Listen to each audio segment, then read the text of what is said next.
Buenísimo, ¿verdad? Bueno, muchas gracias. Buenas noches, buenas tardes, noches, ¿no? Ya en esta tarde de primavera, el día va creciendo, se va poniendo caliente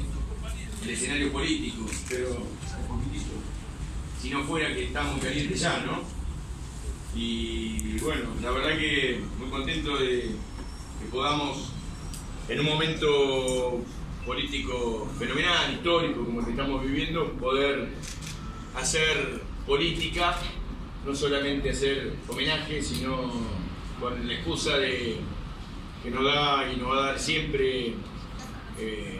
un héroe, un patriota como el Gordo Cook, cumpliéndose el 50 aniversario de su fallecimiento, por supuesto, pero además en una situación estratégica especial del movimiento popular, que hoy hacemos este homenaje. Así que siempre hay una buena excusa para encontrar en lo profundo de nuestra historia razones para la acción política y sobre todo para poner en marcha un bagaje ideológico, político, teórico, que no es nuevo, es viejo, pero que pareciera ser más necesario que nunca. La perspectiva del peronismo revolucionario, su perspectiva estratégica, filosófica, teórica, por lo menos a nosotros nos parece fundamental para no solamente comprender desde el análisis de clase, el análisis de la perspectiva revolucionaria del peronismo, pero sino además para proyectar la política, para proyectar el quehacer, para proyectarnos hacia el futuro. El movimiento popular necesita por lo menos lenguaje, discurso ideológico, discurso político. Nosotros necesitamos abrevar en la fuente, ¿no? Yo recuerdo siempre, cuando empecé a militar, que había fuerte voltaje de debate teórico, y en los últimos años, ya hace muchos años que hay en el movimiento popular una aprehensión teórica y una voluntad práctica importante, porque por supuesto que la práctica es superior a la teoría, pero en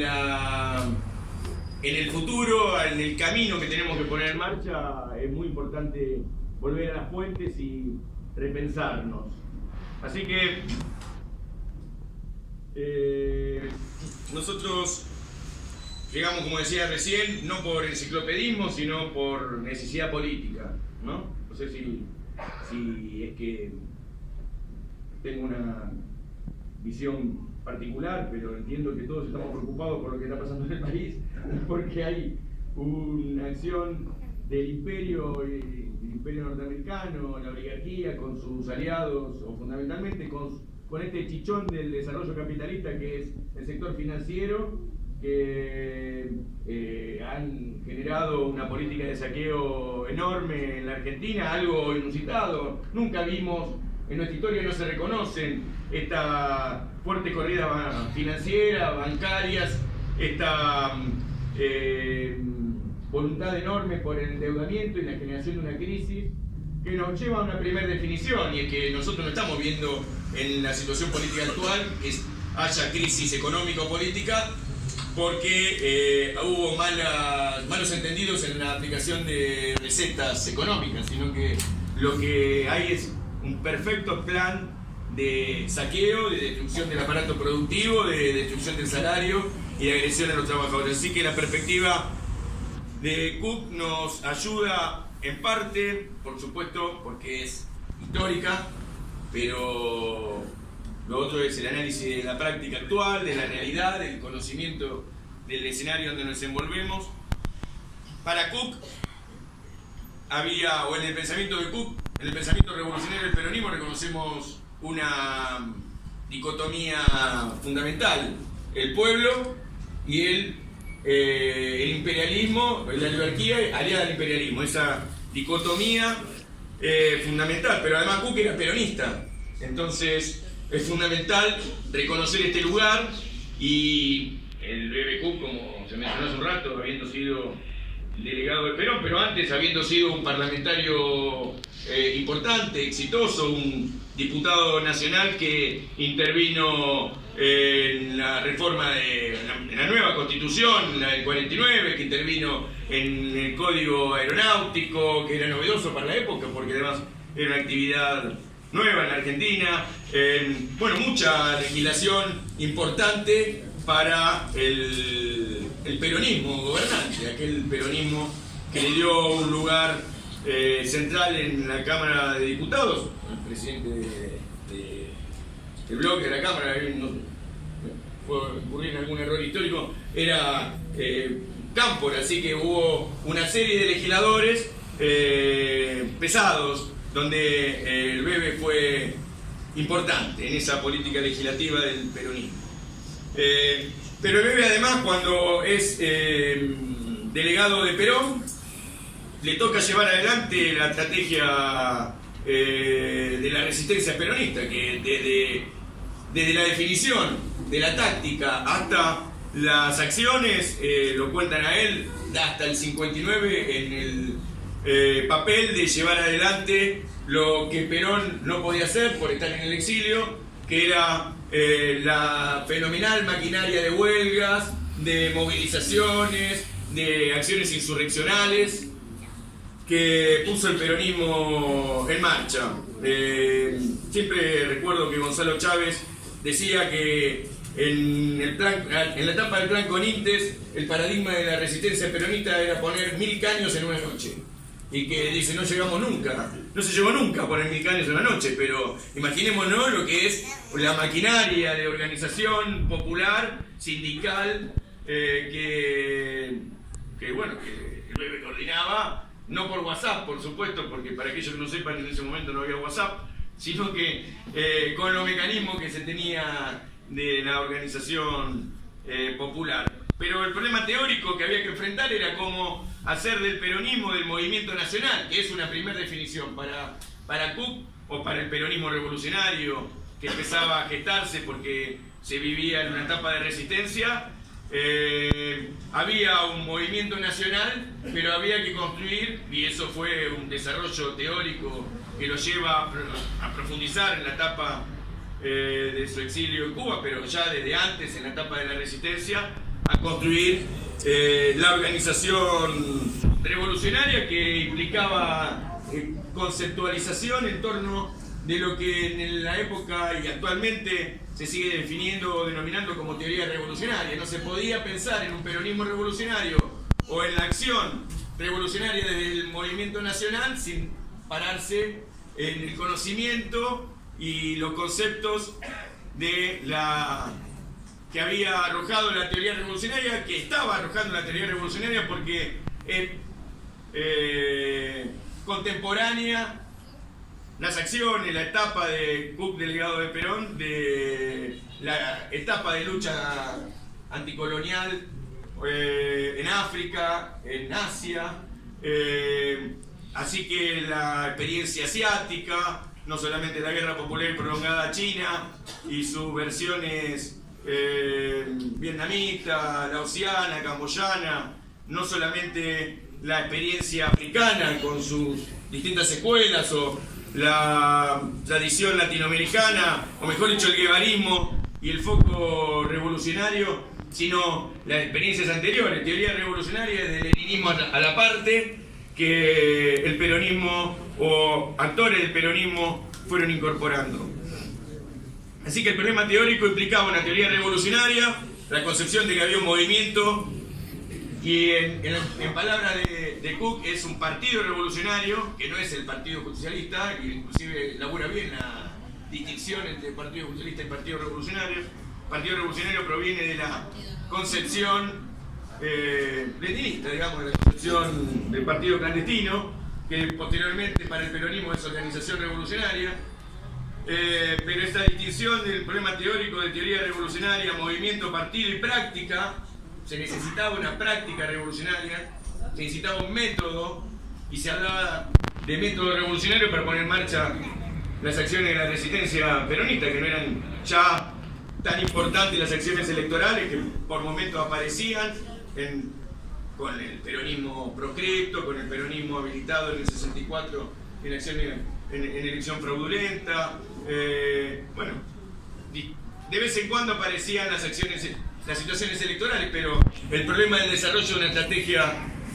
o de una táctica de la resistencia peronista para la vuelta de Perón y para la vuelta del peronismo al gobierno implicaba una serie de acciones y, vuelvo a decir, el problema de la práctica revolucionaria. Así que el problema estratégico era definir, poner en marcha formas organizativas y que como se diría posteriormente, que cabieran o cupieran muchos mundos en el mundo del peronismo, y entre ellos que pudiera entrar el concepto de la organización revolucionaria. Y el concepto de vanguardia es un concepto muy utilizado por Cook. No es posible pensar una organización revolucionaria, un partido revolucionario sin el concepto de vanguardia, así que Cook hablaba siempre como vanguardia, y en su pretensión, en sus objetivos de construir vanguardia, él la ponía en el lugar de que la vanguardia debía al movimiento peronista o al movimiento popular ayudar, orientar, promover, y también lo pone en el lugar de que la vanguardia esclarece. Así que en la medida que se va desarrollando la vanguardia, se va desarrollando la organización revolucionaria, la táctica de unidad del peronismo, pero haciendo la distinción entre el peronismo que cogobierna, no sé si hay cosas muy parecidas al momento actual, pero el peronismo que cogobierna, el peronismo reformista, en estos términos lo pone John William Cook, y el peronismo que, como define, el peronismo es el proletariado, el peronismo es el hecho maldito del país burgués, el peronismo es las masas populares, obreras, fundamentalmente lo pone en lugar de lo sindical. A ver, es que aparece, decía, ahora me perdí, pero el problema de la vanguardia. Y una definición que me parece que es importante en Cook, sobre todo en peronismo y revoluciones, que el peronismo, hay pasajes donde dice que el peronismo está en el lugar de lo cultural, dice el peronismo es raíz y no programa. Por supuesto que ante el golpe de Estado de Ilia, ¿no? El golpe de Estado que hacen a Ilia, mejor dicho, hay un debate fuerte en el peronismo de cómo leer esa situación. Se abre un momento de crisis en el peronismo, algunos sectores tienen expectativas en lo que viene, y el peronismo clasista o los sectores sindicales, los que estaban llevando adelante la resistencia, plantean que hay que ponerse muy firme afuera y desconociendo el gobierno. Entonces se plantea que el peronismo no es el régimen, que el peronismo desconoce el régimen, y el concepto de régimen es un concepto que es no solamente aplicado para los gobiernos de la dictadura que se fueron sucediendo, sino también para los gobiernos títeres, como el caso del gobierno de Ilia y el gobierno que surge también por el voto peronista, que fue el gobierno de Frondizi, porque sostiene que sin el peronismo no se puede gobernar. El peronismo está fuera del régimen, el régimen es un régimen caduco, está acabado como está acabado el capitalismo, y que que el peronismo tiene que volver al gobierno, pero no en un acuerdo de partidos y no en un acuerdo de programa, sino en el ejercicio de la movilización popular, de la movilización de masas y en la puesta en marcha de una profunda resistencia. Así que por eso pone en marcha en algún momento un Congreso de Liberación Nacional en el 64, posteriormente, por supuesto, que ya no era, en el 63 deja de ser delegado de Perón, y se reúnen los sectores ya abiertamente enancados en esta concepción de peronismo revolucionario, y se arma y pone en marcha un Congreso de Liberación Nacional, y ahí empiezan a aparecer formaciones especiales que son, bueno, el bagaje ideológico, político, de movilización de los últimos años de la resistencia peronista hacia el retorno del general Perón. La crítica a la alianza policlasista con centro en la burguesía y los sectores industriales como objetivo para el retorno de Perón ha sido que promovían fundamentalmente el peronismo burgués, digamos, así en términos históricos. Ha sido una constante en el planteo de Cook y de la historia del peronismo revolucionario en los 18 años de resistencia peronista. Por eso que toda semejanza con la situación actual es válida, teniendo en cuenta que estamos en una situación tan crítica, compleja, contradictoria y novedosa como fueron los años de la resistencia peronista. Pero en este concepto de que no se podía superar la crisis sistémica del capitalismo, si no era con el proletariado, con el movimiento obrero organizado, con el movimiento obrero, con los trabajadores, mejor dicho, gobernando y no siendo acompañantes pasivos, o estoy tratando de acordarme, solo como grupo de presión de los sectores que eran, entre comillas, dados para hacer gobierno, porque el problema era que el peronismo no podía gobernar, pero hackeaba el régimen. Ese era el conflicto de los 18 años de resistencia peronista, hasta que se pudo poner en marcha una estrategia integral para la toma del poder. Fue un debate central en toda esa etapa. También hoy ya habría que dimensionar o analizar cuál es el rol del movimiento obrero, de los trabajadores en general, en el futuro. Termino acá porque somos muchos y se va a hacer largo. Me había preparado para un poco más, pero todos vamos a coincidir con que hoy se ha abierto una situación estratégica que muchos generacionalmente desconocemos. Cuando Cook murió, yo nací en el 68, y así muchos compañeros que hoy tenemos responsabilidades generacionales históricas, porque nos corresponde llevar la bandera del peronismo revolucionario, de la reconstrucción nacional frente a la crisis que ha puesto nuevamente la oligarquía y el imperialismo en marcha en Argentina. Nos obliga a brevar en la historia, pero sobre todo a caracterizar que estamos viviendo un tiempo novedoso, donde de aquí salimos con la unidad de los trabajadores, los más humildes, con centro en los trabajadores y con una renovación ideológica y política del peronismo, que es volver a las fuentes y a brevar en esa historia revolucionaria, transformadora, con metodología propicia, necesaria, adecuada para los tiempos que vienen. Entonces termino diciendo que frente a los debates también que nos han perjudicado, nos han conmovido, sobre todo la intervención de los medios de comunicación y algunas razones por las cuales hoy el peronismo está en debate profundo, el movimiento nacional, el frente para la victoria, digámosle como querramos, aquello que se planteó como una nueva moral, una moral revolucionaria que no era la moral burguesa de los sectores que pretendían negociar con el régimen y de conocer a Perón y de conocer el rol del proletariado y los trabajadores de la Argentina. Hoy esa dicotomía, esa situación vuelve a ser centro en el debate sobre la práctica, sobre lo metodológico y, vuelvo a decir, sobre la concepción moral con que enfrentamos la política. Muchas gracias.